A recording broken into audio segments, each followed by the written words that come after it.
फैनायाव हारसिङै जागोन होननानै बेबो लोगोआव थांफादोंमोन आरो फिसालाया। बेयावनो नोंथांमोनखौ आंनि चेनेलाव फिन खनसे बरायनानै लाबाय मानोना थांनाय जानुवारि 19 थारिखआव क'क्राझार कारिगाव राजा किसमिटखौ बुथारनाय जाथाय जादोंमोन आरो बे जाथाया माबायदि जादोंमोन आरो बिनि थार आरो सैथोआ मामोन बयबो मोनथिनो हास्थायनानै दं, मोनथिनो लुबैनानै दं आरो बे सैथो बाथ्राखौनो जाय जगिराज आरो बिफा बिसोरो गुवाहाटियाव ट्रिटमेन्टआव दंमोन, दा एसे हामनायनि उनाव न'आव फैदों आरो बिथांमोननिफ्राय स्टेटमेन्ट लादों जाथाया सैथोआ माबायदि जामारदोंमोन। थ' बिनि सायाव गुवारै बेखेवथि होदों, नोंथांमोना भिडिअखौ जोबजासिम नायलांगोन। गोब्राब जोखोम जानायखौ जोङो मिथिनो मोन्दों। माबादि जाथाया जायामोन आरो बेयाव नोंथाङा मा नुवामोन जोंनो फोरमायगोन। खुलुमबाय सार मिडिया पार्सननिफ्राय। ओइदिनखालि 19 जानुवारि आं फुंबिलिनि टाइमाव सासे मालिक थिखादारनि खामानि मावनो थांदोंमोन। थांनाय समाव ओरै बिसमुरि होननानै ओरैहाय माबा रायमाना जायगासिम रलार लायनो होननानै थांदोंमोन आं। बै माबानिफ्राय थाव दिफुनिफ्राय थाव लानानै थांदोंमोन आङो, ओमफ्राय बेटारि लानानै थांदोंमोन। थांनानै रायमानायाव रलारखौ लानानै थांदों, थाव सोनानै बेटारि गारि स्टार्ट खालामनानै गसाइगावआव लांनानै दोनहैनांगौ। बे माने हाग्रामा सारनि माने कम्पानिनि खामानिमोन। बे कम्पानिनि खामानिनि रलार गालांनायखौ लांनानै दोनहैनो थाखाय थांदोंमोन। थांनानै फैनायाव थिग 12थासो बाजियाव मोनहैनानै बेनिफ्राय मोनाबिलि 4ता 5तासो जाबायमोन गसाइगावसिम। गसाइगावनिफ्राय फैनानै जोंना दा नैबे थिखादारनि बिजामादै राजा बिस्मित, बेनिबो आं गारि सालायग्रा आरो बिसिनि रलार ड्राइभारखा बेनिनो मावनानै जाग्राखा आङो। ओमफ्राय बे फन हरदोंमोन आरो फन हरनानै जोंहा खामानि जादों, खामानिखौ गाबोन मावनांगौ होननानै बेलसा लायनांगौ होननानै फैनानै न'निफ्राय एसे ओंखाम खब'से जानानै ओंखारलांदोंमोन आङो मोनाबिलि समाव। थिग 6:30 जाबायमोन। दा बेहाय थांनानै जों क'क्राझारनिफ्राय कारिगावसिम थांबाय। थांनानै हरैहाय जोंहाथ' केम्प दङ नालाय, आगोलाव बे आवदाङाव जोङो खामानि मावखायो बे थिखादारनिनो। बे बेलसा दोननायखौ लानानै थांनाय समाव जेबो गैया, फैनाय समाव बेलसाखौ थिखांनानै लानानै फैबाय। फैनाय समाव लामायाव रावबो गैयामोन। जोंखौ हाग्रायाव थाखोमानानै, नोंसोर साबैसेमोन बे समाव? जों साथाममोन। आं बे दा जोंनिनो थिखादार सारनिनो खामानि मावग्रा माबा बिजामादै राजा बिस्मित होननाय नाम, आरो आंनि फिसाला, ओमफ्राय आंनि मुङा शिब प्रभात ब्रह्म आरो आंनि फिसालानि नामा जगिराज ब्रह्म। बेयो आंजों ओरैनो माबायाव थांफानानै बेयो आंबो थांफायो बाबा होननानै हारसिङै फैनायाव हारसिङै जागोन होननानै बेबो लोगोआव थांफादोंमोन आरो फिसालाया। बेथ' जेबो मिथिया, बिदि जागोनखौबो मिथिया आरो माब्लाबाबो जाफेराखैमोन। ओइदिनखालि थांनाय समाव लामायाव जेबो गैया, थांनाय समाव मोजाङैनो थांबाय। थांनानै बेलसाखौ थिखांनानै लानानै फैबाय। लानानै फैनानै बे ससेयाव माने सारअन्थाइ गोलैनाय बादि अन्थाइ खुबैबाय बिसोर हाग्रानिफ्राय। मोनाबायमोन। ओमफ्राय अन्थाइ खुबैनानै दाना गारियाव नांबाय। हाब मा जाखो होननानै जों सानबाय आरो बिदिथ' जाफेरा, दिनै मा जाखो होननानै जोङो साननानै दाना गारियाव एकदम सानैसो मानसि ओंखारनानै गारि आयनायाव अन्थाइजों थाम खुबैनानै गारि आयनाखौ बायहोबाय। ओमफ्राय गारि आयनाया मोब्लिब जानानै जोंनि गारिया खनथाम फाल्थि जादों आरो खनथाम फाल्थि जानानै ओमफ्राय गारिया गसंफिननानै ओमफ्राय दाना आंना मबाइलाबो गदोंमोन ओमफ्राय दाना बेखौ गारिनिफ्राय बरननानै सालायग्राखौ माने बुनोसो खुनु खोथा गैया बाथ्रा गैया बुनोसो माबा खालामबाय बुबायसो बिसोरो जायजों मोनो बेजोंनो गनजों बुलाय मा अस्त्र लादों बुदों खुनु थालखौनो मोनाखै आरो जों बुजानाय समाव ओरैनोथ' गारिखौ खुख्रेबखाबाय थुलथुब थालथाबनो आरो मानसिखौबो बरन बुबाय बिसोरो ओमफ्राय जोंखौ बुनाय समाव होनबाय आरो मोसौ सिखाव जोंथ' मोसौ सिखाव नङा होननानै खेमा मा बिबाय बायदोंमोन जों थेवबो जोंनि बाथ्राखौनो फंसेबो खोनासङालासेनो जोंखौ डाइरेक्ट बुदों आरो खालि बुनायल' बाहाय खुनु सोंनायबो गैया फिननायबो गैया जोंहा मा बिबाय बायदोंमोन जों खुलुमसेयावबो जों माबो मोनाखै जोंखौ ओरैनो बुबायल' थानाय आरो सोंनायबो गैया फिननायबो गैया बेनोसै आदसा ओमफ्राय दाना खर'आवबो बुबाय खर'आबो गासिबो सिलायजोब थै ओंखारबाय थै ओंखारनानै गासिबो मोखांजों थैजोब खर'आव गासिबो खोमाजोंबो थै गबाय ओमफ्राय गन्थं खुगाजों थै गजोब्बाय बेबो सिलानि जाजोब्बाय गासिबो थैजोब जों गासिबो आंथ' बिसोरखौ मिन्थिबावाखै आंखौ फारसे लांबाय बिसोरखौ फारसे लांनानै बोथ्रोदसो बुबाय खुनु माबा गैया हाथायावबो सौखाबाय जोखाबाय ओमफ्राय ओरै खामिहाराबो जोफायबाय ओमफ्राय आं जेबो मोनथिया जाबाय मिथिनानै आंखौदि सोर लाबोदों हस्पिटालसिम आथिं आखाइ बायनायखौ उनाव हस्पिटालाव फैनानै नायनानैसो मिथिबाय बाहा बायदों बेखौ सन'ग्राफि माबा एक्सरे टेक्सरे खालामनानैसो मोनबाय ओमफ्राय आदसा गारिखौ सोर सालायोमोन गारिखौ राजा बिस्मितानो सालायदोंमोन ड्राइभारजों लोगोसे सोर जिरायफायामोन आंनो दंमोन आरो आं आगसि साइडजों जिरायदों बे गावनि गारिखा नालाय गाव सालायदों आंथ' रलारसो सालायो गावहाथ' बे गावनि गारिखौ सालायो नालाय नोंसोर फैबाय थानाय बेंथेनाया जों नुवाखै लामायाव रावबो गैयामोन बिसोरो डाइरेक्ट हाग्रानिफ्रायनो अन्थाइ खुइग्रोदों अन्थाइ खुइनानैसो आयना बायनानै ब्लान जादों जोङो माने नुवा जादों दाना बे अरिजिनेल आयनायाथ' बायबा बिदिनो फिसा स्पट जाखायो नालाय बे जानायाव ब्लान जाबाय आरो माने गला नुबाय नुनानै दाना बे गारियाबो बोरै थांनो बोरै मानो साइडखौ नुहुरै जानायाव गारिया जोंना बेलथायहैदों ओरैनो साबैसेसो मानसि दंमोन बेलाय जों साथामल'खामोन ओमफ्राय दाना बिसोरो जोंनि जाथाय जाखांनायनि उनाव नुनायाव बिसोरो 100-150सो मानसि दंखायोमोन बिसोर ओंखारजोब्बाय आरो होमबा जोंखौ बुनायाव जायफोरा मा दंमोन आखायाव बिसोरना आखायाव बोरला दं बोरलाफोर लादों माबा सिखाबो रुवा माबा माबि लालाजोबदोंमोन आरो ओमफ्राय जोंहा बुजानानै जों माजों बुखो जोंबो खुनु फात्ताखौनो मोना बे समाव बर'फोरबो दंमोन नामा बर' सासेबो गैयामोन गैनाया सासेबो बर' गैया बेहाय ओरैनो खाथि खालायाव गामि दंबाबो बे बर' गामिया मोनाबिलिबाथाय ओंखारखाया होनो बिसोरो बेबादि माबामोन आरो ओंखारखाया आरोबाव गामियाबो एसे गोजान सावथाल गामि बर' गामिया बिदिनो आधा किल'मिटारसो गोजान जाखायो ओमफ्राय बिसिनि गामिया ओरैबो फारसे दङ जोंखौ जखन जाथाय जाखाङो होमबा लोब ओंखारबोनानै दावराव मोसौ सिखाव होनबोदों नामा होनो बेखौ सोरबा खोनानानैसो बुंखो ना माखो जोंथ' बुजानाय माबायो जोंहा खुनु थालानो गैया बुजाजोंल' आखाइ थाखाइ बुफबजोबनाय जोंना जेबो खालामनो हाया जों उपाय गैया साथामल' मानसि बिसोर एथ' बुरजा मानसिजों जोंथ' नाजानोबो हाया बिदि जादों आरो होनबाय थादों बिसोरो मोसौ सिखावनि सन्देह खालामदों मोसौ सिखावबा जोंखौ बिसोरो लाखिनानैबाबो सोंनानै बिसोरो नायनो हागौमोन मोसौ दंमोन ना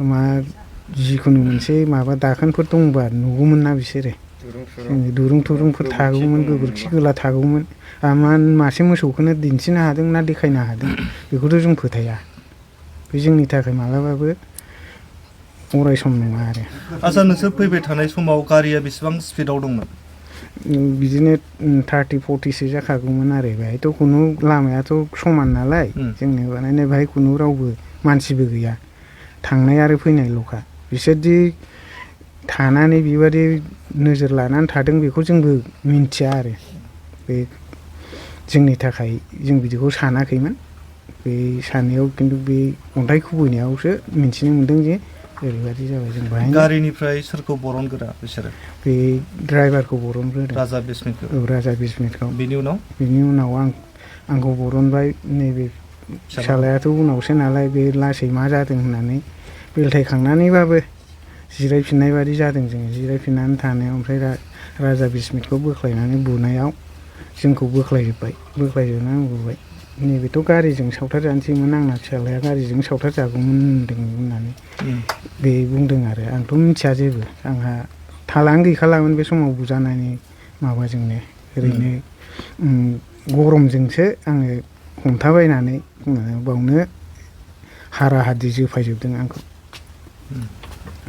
दा आं सोलिनो हाला सार मारै सोलिनांगौ आंनि माबाया एथ' गोलावसिम थांगोनखौ आं आसा खालामाखै दा हेल्थआ माबादि दं नोंना दा गासिबो मोदोमानो बायफ्लेनाय बादि साजोबो खर' दाबो सिलानि आरो ओरैहाय सिलाय होजोबदों ओरै गासिबो सिलानि दंजोबोमोन हाथाय थाथाय गानाय बेखौबो खाथेजोबनानैसो हरदों नोंसोरखौ गुवाहाटियाव ट्रिटमेन्ट होदों गुवाहाटियाव लांदों GMC बेसिम सोनानै दोनहैदों बेसिम माजों लाबोआ जोंबो थालखौनो मोनाखै दा आरो ट्रिटमेन्टआ सोलिगासिनो दा ट्रिटमेन्टआ सोलिदों जोंहाथ' थाखाबो गैया जाहैबाय फैसाबो गैया गरिब मानसि सानाव सानसेयाव जाजोबो सरकारि फारसेनिफ्राय फोसावनाय जादोंमोन इनजुर्ड जानायफोरनोबो रांखान्थि अनसुंथाइखौ हेफाजाब मददखौ होनाय जागोन होननानै नोंथांमोना मोनदोंना बेखौ मोनथ'नाय जायाखै सार बेखौ जोंबो मिन्थिया दा जोंनि थाखाय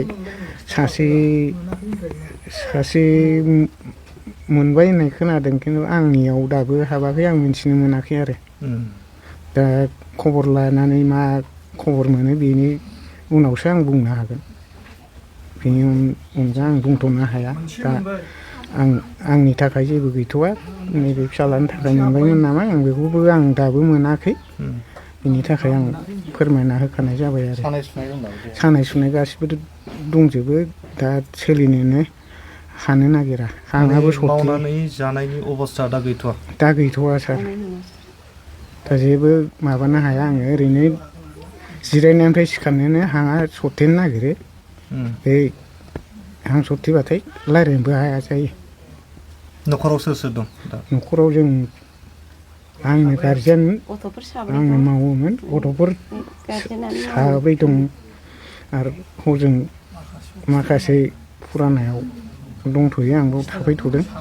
दा साब्रै दङ दा सोलिनो आन्था जोंहा आंनोमोन दा उफाय गैया जाबाय आं सार दा फिसालायाबो फरायनायखौनो दोनथ'नांगौ बायद' जाबाय फरिखा जानोसैमोन बे फरिखाखौ मारै होगोन बेनि देहायाबो सुस्थ' नङा आदसा बे जाथाय जिथु जानाय जायगा बे लामाजों नोंथाङा जाथायाव राजा बिस्मितआ जिथु अबथिरायै जिउ गोमालांबाय बे जाथायनि सायाव जिउ गोमानाय न'खरनो बा बेक्तिनो मा होजानायखौ लुबैयो नोंथाङा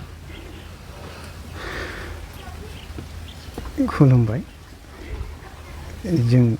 आंनि साननायाव आंथ' बिदि जागोनखौ मिथिया आरो बिसोरबा मा दाय बिदि खालामखो जोंना दा राजा बिस्मितआ थैदों हिसाबै बिनि न'खर सोलिनाय गथ' उन्दै सासे गालांनानै बे बिसिखौ हारसिङै खालामलांनानै दा रावबो गैया अबस्था बेनि न'खर सोलिनो थाखायबो बेनि थाखाय सरकारनि धोरोमनिफ्राय न्याय बिसार होनो थाखाय आं